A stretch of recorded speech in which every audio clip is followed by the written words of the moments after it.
जरा सोचिए, अगर अक्ल नहीं रहे तो क्या होगा, बुद्धि नहीं रहे तो क्या होगा, ज्ञान नहीं रहे तो क्या होगा। मोतिहारिये के नु खिस्सा है, एगो कौआ चढ़ गई सीढ़ी से छत पर।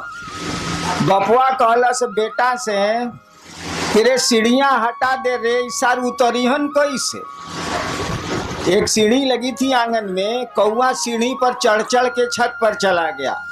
बापा बोला कि रे बेटा को, रे बउआ सीढ़ियां हटा। इस सार छत पर से कौआ उतरिहन कैसे साले। ऐसे तो काम ना चली, कौआ के तो पाँव खोला बाबू, उड़ जाई। सीढ़ी लगाओ चाहे मौत लगाओ।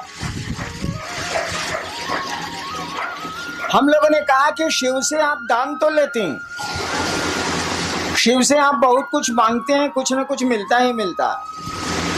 देने का अधिकार भी उनको जितना है, देने की शक्ति भी उनको जितनी है। विश्व में, वर्ल्ड में, संसार में, इस त्रिभुवन में किसी को नहीं है, क्योंकि ईश्वर का नाम है शिव, ईश्वर का नाम है महादेव।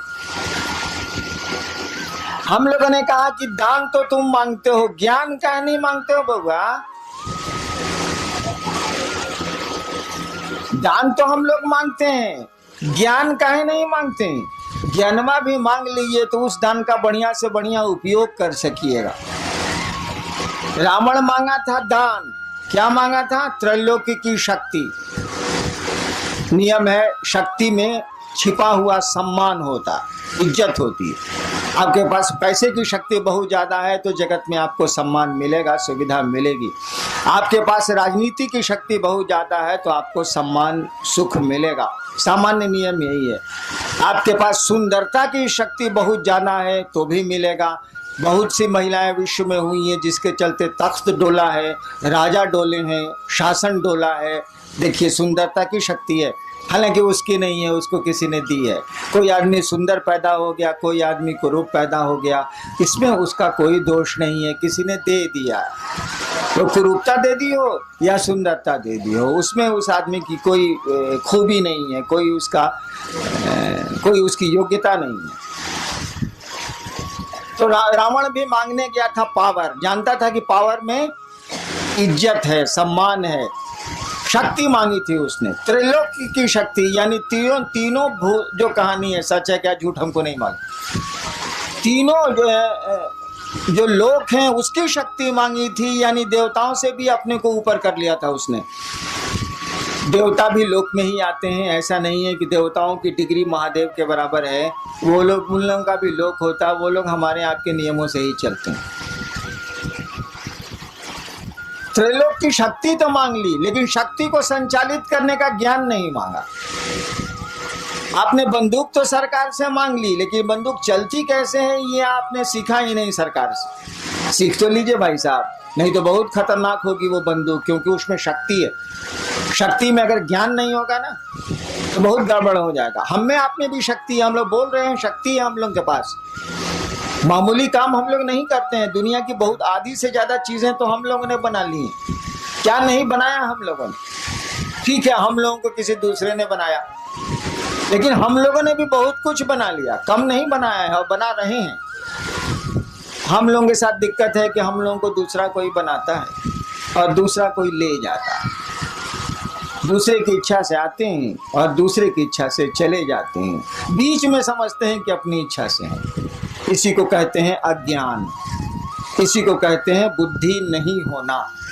आप आते हैं दूसरी की इच्छा से, माँ बाप की इच्छा से आप नहीं आते, वो माध्यम है।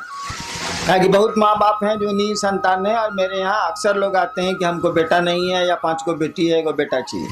इसका माने उनके फैक्ट्री में दम नहीं है, वो माध्यम हो सकते हैं, ताकत उनको नहीं है। यानी हम लोग दूसरे की इच्छा से आते हैं जो दिखता नहीं है। जनरेटर चला।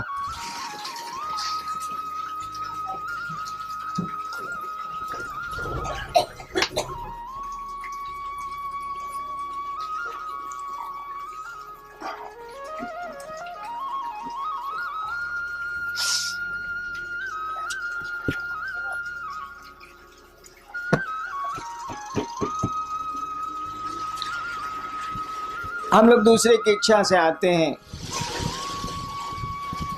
जो हमारी आपकी आंखों से नहीं दिखता है। अपनी इच्छा से रहते भी नहीं। अक्सर लोग चाहते हैं, करीब करीब सभी लोग चाहते हैं रहना, रहते कहाँ है, हम लोग के पूर्वज चले गए। तो आना दूसरे के हाथ में है, जाना दूसरे के हाथ में है। बीच में ऐसा लगता है कि बहुत कुछ हम लोगों के हाथ में है, ऐसा है नहीं, लेकिन लगता है तो लगता है। भ्रम ही सही, तो भ्रम भी आप में हमें संवेदना उत्पन्न करते हैं, प्रतिक्रिया उत्पन्न करते हैं, परिणाम उत्पन्न करते हैं। हम लोगों ने कहा लोगों को कि भैया महादेव से तो लेते ही लेते हो, लो यार कौन रोकता है, और उतना दे भी कौन सकता है जो दूसरे के पास जाओगे, लो जरूर लो। लोगों ने लिया है, हम आप क्यों दूबर रहे, हम आप क्यों कमजोर रहे। लेकिन ज्ञान भी लो नहीं यार, ज्ञान क्यों नहीं लेते हो? ज्ञान लोगे तो बहुत मामूली सी चीज से भी तुम बहुत बड़ा काम कर लोगे। हम लोग के देहात में वो कहावत है ना कि गांव में एगो होशियार रही तो वो कमा खा के जिए ली, 5 गो बुड़बक ओकरा भेटाए के चाहिए। तो ज्ञान का ये महत्व है। दिक्कत क्या है? दान तो बंटवारा में आप ले सकते हैं। जैसे महादेव को आप बाबा कहते हैं, बाबा की संपत्ति में आपका अधिकार है। शिव कहा जाता है कि चंदा मामा सबके मामा, शिव घर घर के बाबा। कहावत है ना, चंदा मामा सबके मामा, शिव घर घर के बाबा। तो बाबा में तो पोते पर पोते सबका अधिकार है भाई, उसकी संपत्ति में। तो भोग तो रहे, हवा उसकी, प्राण उसके, पानी उसका, पहाड़ उसके, नदियां उसकी, हम उसके, सब तो उसी के हैं। तो भोग तो रहे, और बिना मांगे मिल जाएगा, क्योंकि बाबा की संपत्ति में उसके पोता पोती से लेकर पूरा खानदान बढ़ते चले जाए, सबका अधिकार होता। कानून कहता है इस देश का कि जब तक जिंदा है तभी तक अधिकार रहेगा, उसके बाद कहीं दूसरे को दे दे। उस साला मरबे नहीं करता है तो देगा किसको? मरेगा तब नहीं दूसरे को होगा, उस साला जिंदा है। काहे कि रामनवमी में राम के जन्म की छुट्टी होती है, जन्माष्टमी में कृष्ण के जन्म की छुट्टी है। अब महादेव के जन्म का पता भारतीय सरकार को नहीं लगा तो हमको आपको कहाँ लगेगा, इसीलिए बियाह की छुट्टी है। महादेव का बियाह का छुट्टी दे, कहीं बियाह का छुट्टी सुना है आज तक किसी का? किसी भी बड़े से बड़े आदमी के शादी की छुट्टी आपको मिलती हो सरकारी दफ्तरों में, ऐसा सुना कभी? जन्म की मिलती है, पुण्यतिथि की मिलती है जिसमें वो शरीर छोड़ते हैं, पुण्यतिथि भी बहुत कम मिलती है, नहीं के बराबर मिलती है। जन्मदिन की छुट्टी मिलती है, जो हमारे यहाँ भगवान है या हमारे यहाँ जो पूज्य लोग हैं उनको उनके दिनों पर सरकार छुट्टियां देती है। लेकिन बियाह के दिन के छुट्टी मिला लोग है सरकार में, ये कभी सुनने बने रहे वालों नहीं। बियाह के दिन साला बियाह हो गई लोग, कौन बड़का बात बा।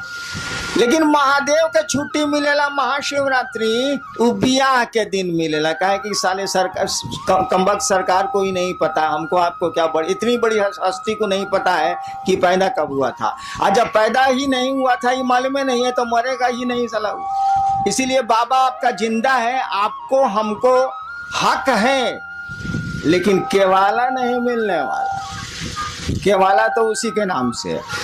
दान में एक बाप अपने बेटे को पूरी संपत्ति का पूरा टुकड़ा दे सकता है। 3 बेटे हैं तो 3 हिस्सा कर देगा वो।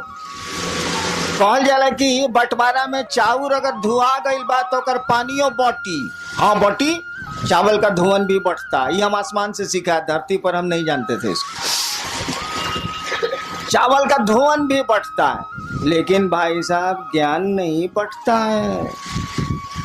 एक बाप अपने बेटे को, अगर 3 बेटे हैं 4 बेटे हैं तो वो 4 टुकड़े कर देगा। बंटवारा के समय चावल और अधन पर चढ़ा हुआ है तो पानी भी बांट देगा वो। लेकिन वह बहुत बढ़िया शिक्षक है तो ज्ञान नहीं बांट सकता है। उसका ज्ञान लेने के लिए उसके बेटों को उससे ज्ञान लेने की मानसिकता में आना होगा, उससे पढ़ना होगा। हम अक्सर एक किस्सा सुनाते हैं, बना के किस्सा सुनाते हैं, कौन किस्सा थोड़े। एक बाप था, उस इलाके का बहुत बढ़िया शिक्षक था, रिटायर कर गया, और जब तक वो शरीर से तंदुरुस्त था अपने बेटों को कहता था, अरे हमसे पढ़ लो, इस इलाका में हमसे बढ़िया मास्टर नहीं है, तुम भी जानते हो कि हमसे बढ़िया मास्टर नहीं है, हमसे पढ़ो। 3 को बेटा था, 2 को बड़का बोला तोहरा से पढ़े हमारे स्कूल में नाम लिखा वो। क्या करेगा बाप, उसने स्कूल में नाम 2 को लिखा दिया। छोटका बोला कि ना बाबूजी हम तोहरे से पढ़े, उसने तो कहा ही था कि हाँ पढ़ो। 2 बेटा कहा कि ना हम तरह से ना पढ़े, भी स्कूल में पढ़े।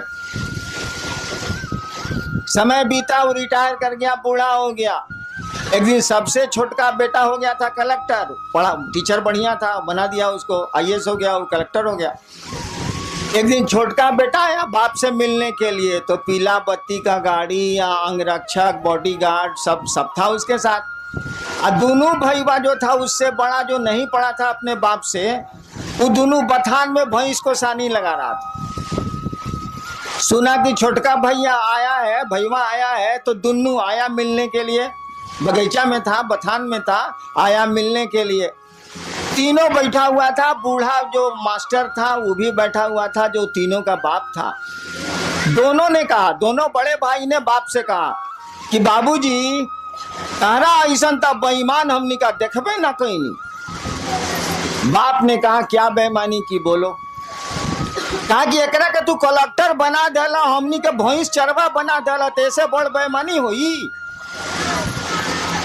वो बूढ़ा आदमी बोला कि देखो बाबू हमरे पास इतना बीघा जमीन है, छोड़ दो, हम पेंशन से खा लेंगे, हमको जमीन की जरूरत नहीं है, तुम तीनों भाई इस जमीन को बांट लो। हम जमीन का बंटवारा कर देते हैं, संपत्ति का एक एक पाई का बंटवारा कर देते हैं, लेकिन ससुरा बताओ हम ज्ञान का बंटवारा कैसे करें। ये पढ़ना चाहा तो हमने पढ़ा दिया, तुम दोनों ने कहा नहीं पढ़ेंगे तो स्कूल भेज दिया। तुमको बढ़िया शिक्षक नहीं मिला, तुम नहीं पढ़े, भैंस चरा रहे हो। इसने हमसे पढ़ना चाहा, हम थोड़ा बढ़िया से पढ़ाते रहे हैं स्कूलों में, हमने इसको पढ़ा दिया, ये कलेक्टर हो गया, तुम दोनों भैंस चरवा हो गए। तो ज्ञान का बंटवारा हम कैसे कर दें। चलो चावल का पानी हम बांट देते हैं, सब कुछ बांट देते हैं 3 हिस्से में, लेकिन ज्ञान कैसे बांटेंगे यार। ज्ञान कोई लेगा तब न देंगे, ज्ञान तो लेना पड़ता है। सामान तो हम दे देंगे, लीजिए चाहे फेंकिए, लेकिन ज्ञान तो हम दे ही नहीं सकते ना जब तक आप लेना नहीं चाहिएगा, उसको रिसीव करना नहीं चाहिएगा। हम लोगों ने कहा महादेव से दान लेते हैं, ज्ञान का नहीं लेते हैं भाई साहब। ज्ञान लेने के लिए आपको उस महादेव का चेला बनना होगा, शिष्य बनना होगा। और शिष्य बनना होगा इसका माने शिष्य शब्द का अर्थ जानते हैं, जो लोग अंग्रेजी जानते हैं उनको तो आसान है, डिसाइपुल और डिसिप्लिन। डिसिप्लिन शब्द से डिसाइपुल बना, डिसिप्लिन अनुशासन, डिसिप्लिन शब्द से डिसाइपुल मन शिष्य, डिसिप्लिन शब्द से डिसाइपुल बना है। कहने का अर्थ हुआ कि जो डिसाइपुल है वह अगर गुरु का डिसिप्लिन नहीं मानता है तो डिसाइपुल नहीं है। जो शिष्य है अगर गुरु का डिसिप्लिन नहीं मानता है तो डिसाइपुल नहीं है। शिष्य शब्द का भी वही अर्थ होता है। संस्कृत में शस धातु है, उससे बना है शिष्य शब्द, उससे बना है शासन, उससे बना है अनुशासन, उससे बना है प्रशासन, उससे बना है शिष्य। शिष्य का मानी होता है जो अंग्रेजी में मानी है वह हिंदी में भी है। शिष्य का मानी होता है जो गुरु का अनुशासन माने, वह शिष्य है, वह चेला है।